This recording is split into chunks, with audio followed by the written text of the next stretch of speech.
नमस्कार दोस्तों। जब हमारी सैलरी आती है तो सैलरी आते ही साथ एक सबसे बड़ा सवाल भी सैलरी के साथ ही आ जाता है कि भैया सैलरी तो आ गई, अब इसको खर्च कैसे करना है। पहले मैं अपना जो एसआईपी में मुझे निवेश करना है उसका पैसा निकाल लूं या फिर मैं पहले खर्च करूं। क्योंकि देखिए मंथ एंड तक आते आते कुछ खर्च भी हमारे सर पर आ जाते हैं जिसके लिए हम सैलरी का वेट करते हैं कि जैसे ही सैलरी आएगी सबसे पहले ये हम लोग खर्च करेंगे। लेकिन आप किस तरह से अपनी प्लानिंग बना सकते हैं और कैसे ये प्लानिंग आपके फ्यूचर को बदल सकती है वो हम लोग आज की वीडियो में एक बिल्कुल सिंपल फॉर्मूले के साथ समझने की कोशिश करेंगे। देखिए फ्यूचर में सभी के कुछ ना कुछ फाइनेंशियल गोल्स जरूर होंगे। किसी को बेटी की शादी मतलब बच्चों की शादी करनी है, किसी को उनकी हायर एजुकेशन के लिए पैसा चाहिए, किसी को अपने रिटायरमेंट की चिंता है, किसी को घर लेना है। तो काफ़ी कुछ हमारे सपने होते हैं, लेकिन उन सबको पूरा करने के लिए प्लानिंग किस तरह से कर सकते हैं वो भी बहुत ज़रूरी होती है।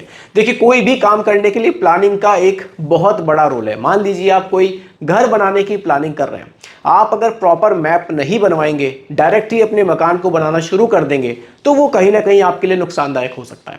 लेकिन अगर आप प्रॉपर प्लानिंग के तहत चलेंगे, पहले मैप बनेगा और मैप के अकॉर्डिंग आप अपना घर बनाना शुरू करेंगे तो वो आपको लॉस से बचा सकता है। इसीलिए प्लानिंग बहुत ज़रूरी है। और यहाँ जो मैं आपको फॉर्मूला बताऊंगा वो बिल्कुल सिंपल फॉर्मूला होगा, किस तरह से आप उसको अप्लाई कर सकते हैं और अपनी सेविंग भी कर सकते हैं, बचत भी कर सकते हैं, इन्वेस्टमेंट भी कर सकते हैं और अपने खर्च भी पूरे कर सकते हैं। तो वीडियो आपके लिए बहुत ही ज़्यादा इंफॉर्मेटिव है, बहुत ही ध्यान से देखिएगा और समझिएगा। आइए स्टार्ट करते हैं। टॉपिक है सैलरी आई, पहले एसआईपी करूँ या मैं पहले खर्च करूँ। कुछ 3-4 पॉइंट्स मैंने रखे हैं, उन्हीं से ये टॉपिक पूरी तरह से क्लियर हो जाएगा। देखिए सैलरी आने के बाद पहला फैसला क्या होना चाहिए। देखिए जैसे ही हमारी सैलरी आती है तो सैलरी के साथ साथ खर्चे भी हमारे तैयार रहते हैं कि हमें खर्चे भी करने हैं। तो किस तरह से आप इसको समझ सकते हैं। देखिए जैसे ही सैलरी आती है तो कोशिश आपको ये करनी है कि जो आपने एसआईपी का अमाउंट अपना रखा हुआ है उसको पहले आप एसआईपी के अमाउंट को निकाल लें। कारण क्या है, देखिए पहले अगर आप इन्वेस्टमेंट कर लेंगे और बाकी का जो पैसा होगा उसको आप खर्चों में लगाएंगे तो ये ठीक रहेगा। लेकिन अगर आपने पहले खर्च कर लिया उसके बाद आप सोच रहे हैं कि मैं एसआईपी में पैसा डाल दूंगा या मैं कहीं और पैसे को सेव कर लूंगा तो वो शायद पॉसिबल नहीं होगा।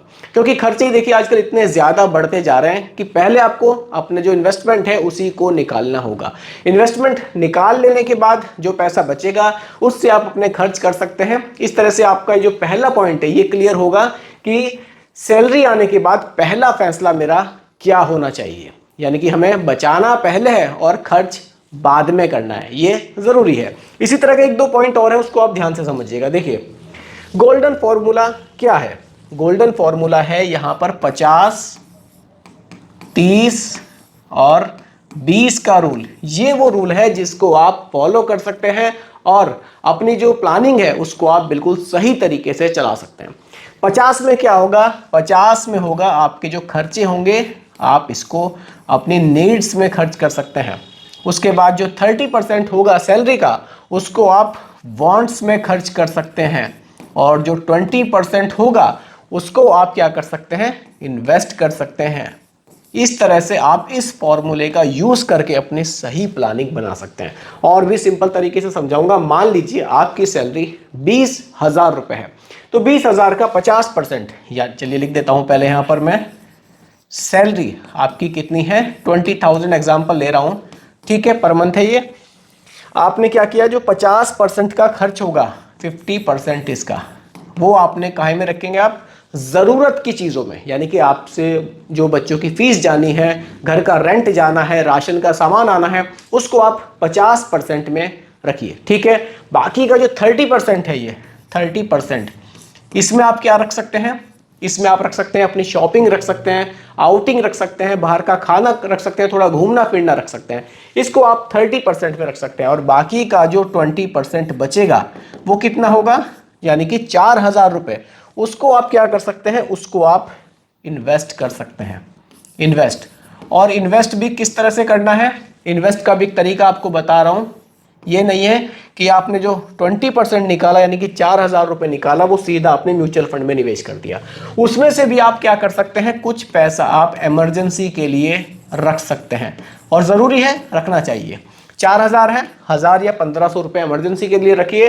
बाकी का जो पैसा है उसकी आप एसआईपी कीजिए और यहाँ भी आपको बता रहा हूँ एसआईपी किस तरह से करनी है। एसआईपी भी मान लीजिए आपको 2 प्लान लेने हैं तो कोशिश कीजिए एक प्लान तो आप प्योर इक्विटी म्यूचुअल फंड का रखिए, प्योर इक्विटी म्यूचुअल फंड, और एक प्लान आप हाइब्रिड भी रख सकते हैं, हाइब्रिड। इससे क्या होगा, आपका जो पैसा है वो ग्रो भी होगा और आपके पोर्टफोलियो में स्टेबिलिटी भी रहेगी। तो इस तरह से भी आप पूरी प्लानिंग के साथ चल सकते हैं। ये फॉर्मूला आप इस तरह से यूज कर सकते हैं, ठीक है। अब अगले पॉइंट पर बात करते हैं। अगला जो पॉइंट है दोस्तों, एसआईपी पहले सेट करना क्यों जरूरी है। इसके लिए मैंने टिप भी रखी है, सेव फर्स्ट और स्पेंड लेटर। आपको पहले सेव करना है, खर्च आपको बाद में करना है। देखिए जरूरी क्यों है उस पर बात कर लेते हैं। देखिए क्या होता है, अगर हम सैलरीड पर्सन है ना, हमारी सैलरी आती है, अगर हमने वीक के फर्स्ट वीक में, मतलब अब मंथ के फर्स्ट वीक में अपनी एसआईपी पे कर दी तो ठीक रहेगा। अगर हमने पे नहीं करी, हमने खर्च पहले करना शुरू कर दिया, तो शायद हमारी एसआईपी के लिए हमारे पास पैसा बचेगा ही नहीं। इसलिए बहुत से लोग ऐसे हैं जिनकी एसआईपी डिसकंटिन्यू हो जाती है क्योंकि वो टाइम पर एसआईपी को पे ही नहीं कर पाते हैं। उन्होंने क्या किया हुआ है, अपनी जो एसआईपी की डेट है उसको 10 तारीख से बाद में रखा हुआ है, यानी कि 14 तारीख, 15 तारीख, किसी ने 20 तारीख रखी हुई है। वहां तक जाते जाते कई बार ऐसा होता है कि पैसा बचता ही नहीं है और एसआईपी हमारी डिसकंटिन्यू हो जाती है, क्योंकि 3 बार अगर आपकी एसआईपी टाइम पर नहीं पे हुई तो फिर उसको रोक दिया जाता है। इसलिए कोशिश ये करनी है कि जो आपकी एसआईपी है उसकी जो डेट होगी वो आप मंथ के जो होगी 1 तारीख से लेकर और 5 तारीख के बीच में रखिए। इसमें आपकी एसआईपी इजीली पे हो जाएगी। और कोशिश ये करनी है कि जो आपका एसआईपी का अमाउंट हो वो ऐसा हो जिसको आप हर महीने इजीली पे कर सकते हैं। अब ऐसा भी ना हो कि 1 से 5 के बीच में एसआईपी, तो आपकी जो पेमेंट है वो जानी है लेकिन आपने अमाउंट बहुत ज़्यादा रखा हुआ है कि भैया मैं तो बहुत ज़्यादा अमाउंट की एसआईपी करूंगा, उसके बाद जो बचेगा उसको मैं खर्च में लगाऊंगा, और खर्च के लिए आपके पास हर बार पैसा कम पड़ रहा है। ऐसा भी नहीं होना चाहिए। मैंने आपको फॉर्मूला बताया 50-30-20 का फॉर्मूला है, उसके तहत जो भी आपकी सैलरी है उसके तहत आप एसआईपी के लिए अमाउंट निकाल सकते हैं, ठीक है। तो इस तरह से आपको ये जरूरी है पहले एसआईपी को सेट करना, क्योंकि बाद में हमारे पास क्या होता है, पेमेंट के लिए हमारे पास पैसा, मतलब जो एसआईपी की ड्यू डेट आ जाती है पैसा नहीं बचता है। इसलिए कोशिश करनी है 1 तारीख से 5 तारीख के बीच में अपनी एसआईपी को आप पे करें। उसके बाद की जो टाइम है, यानी कि 6 तारीख से 10 तारीख तक का जो भी टाइम है, इसमें आप जो आपकी ज़रूरत के खर्चे हैं, जैसे कि बच्चों की फीस है, रेंट है, राशन का खर्चा है, इन सब चीज़ों को फिर आप आगे रख सकते हैं। इस तरह से आप प्रॉपर चल सकते हैं। अगले पॉइंट पर बात करते हैं। अगला जो पॉइंट है, real life strategy, monthly flow कैसे सेट करें। देखिए मंथली फ्लो सेट करने का एक सिंपल तरीका आपको बताता हूँ। मंथली फ्लो आप कैसे सेट कर सकते हैं। पहले तो आप 50-30-20 का जो रूल मैंने आपको बताया था उसको फॉलो करना है आपको। उस पर जो आपके पास जो पैसा आएगा उसको फिर आपको निवेश करना है।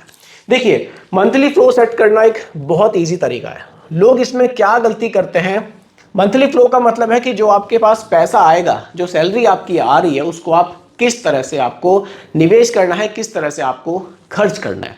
देखिए पहली बात तो आपको जो आपके एसआईपी का अमाउंट है वो आपको प्रॉपर निकालना आना चाहिए।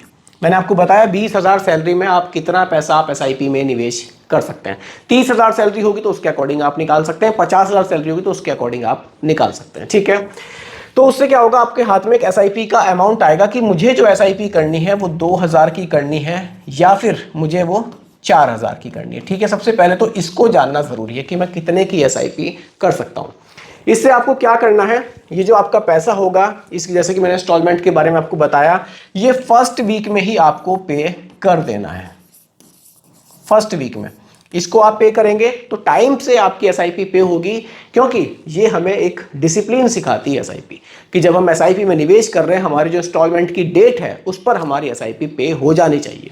इसलिए मंथली फ्लो जो आपको सेट करना है वो इस तरह से करना है कि फर्स्ट वीक में मैं एसआईपी को पे कर दूं और बाकी के जो मेरे खर्चे हैं वो मैं बाद में करूं, ठीक है।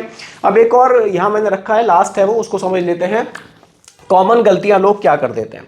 देखिए गलतियों में लोग क्या करते हैं, सबसे पहले तो गलती क्या करते हैं कि अपनी जो एसआईपी की डेट है ना, एसआईपी की डेट, उसको क्या करते हैं, उसको ले जाते हैं बहुत पीछे।